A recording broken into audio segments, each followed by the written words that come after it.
প্রিয় ফেসবুক ভাই বন্ধুরা, এই মুহূর্তে যারা ভিডিও দেখছেন সবাইকে আসসালামু আলাইকুম। অন্য ধর্মের যারা আছেন তাদের প্রতি আমার আন্তরিক কৃতজ্ঞতা।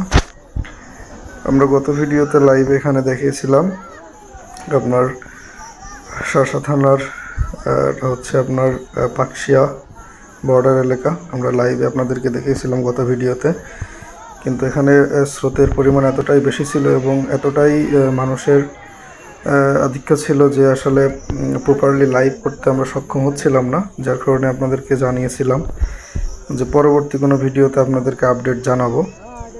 তো আপডেট জানানোর জন্য মূলত আজকের এই ভিডিওটি। এখানে আপনারা দেখতে পাচ্ছেন যে আপনার এই প্রচুর পরিমাণে পানি এদিক দিয়ে রাস্তার উপর দিয়ে প্রবাহিত হচ্ছে। ইতিপূর্বে অনেক ইউটিউবার বা অনেক কন্টেন্ট ক্রিয়েটর এই জায়গার অনেক ভিডিও পোস্ট করছেন। অনেকে এটাকে এভাবে বর্ণনা করেছেন যে ভারত থেকে বাংলাদেশে এই দিক দিয়ে পানি আসছে।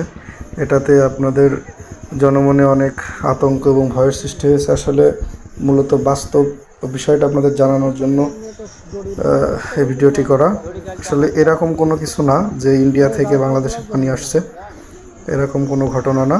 আসলে মূলত বিষয় হচ্ছে, হ্যাঁ এদিকে অবশ্যই আপনার ইন্ডিয়া, কিন্তু মূল ঘটনাটা হচ্ছে যে এই জায়গাটা একটা ব্রিজ ছিল, এখানে একটা নির্মাণাধীন ব্রিজ আছে আপনারা দেখতে পাচ্ছেন। তো মূলত ব্রিজের পাশ দিয়ে এখানে একটা রাস্তা করা হয়েছিল মানুষের যাতায়াতের জন্য।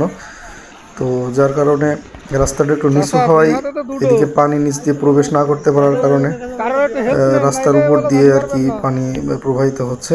তবে একটু আতঙ্কের বিষয় হচ্ছে গত 2 দিন আগে যেদিন বৃষ্টি হয়েছিল বা তার পর দিন পর্যন্ত এখানে পানি ছিল, কিন্তু স্রোতের পরিমাণটা আসলে এত বেশি ছিল না, মানুষ যাতায়াত করতে পারছিল।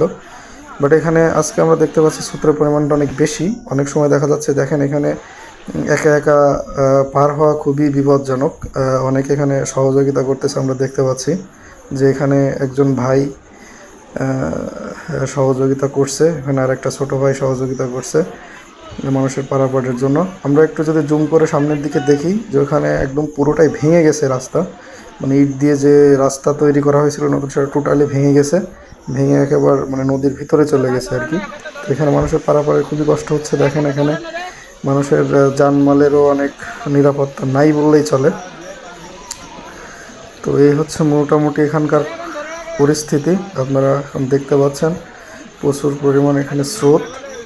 তো আশা করা যায় যদি বৃষ্টি না হয়, যদি আবহাওয়া অনেকটাই ভালো, হয়তো বা আস্তে আস্তে এখানে পানি কমতে শুরু করবে। এখানে মানুষের যাতায়াতের খুবই সমস্যা হচ্ছে, যেহেতু স্রোত বেশি সেহেতু এদিক দিয়ে কেউ যেতে পারছে না। তবে এখানে একটা স্বস্তির বিষয় হচ্ছে, আপনারা দেখতে পাচ্ছেন যেখানে কালভার্ট দেওয়া হয়েছে, নতুন করে এই কালভার্টগুলো নিয়ে আসা হয়েছে, নিয়ে এসে এখানে বসানো হয়েছে। সামনে আরও কিছু বাকি আছে বসাতে, ওগুলো হয়তো বা আস্তে আস্তে বসাই দিবে, দেওয়ার পরে হয়তো বা সবাই আস্তে ধীরে যাতায়াত করতে পারবে। তো সবাই ভালো থাকেন, সুস্থ থাকেন, এই হচ্ছে আপডেট। ধন্যবাদ সবাইকে।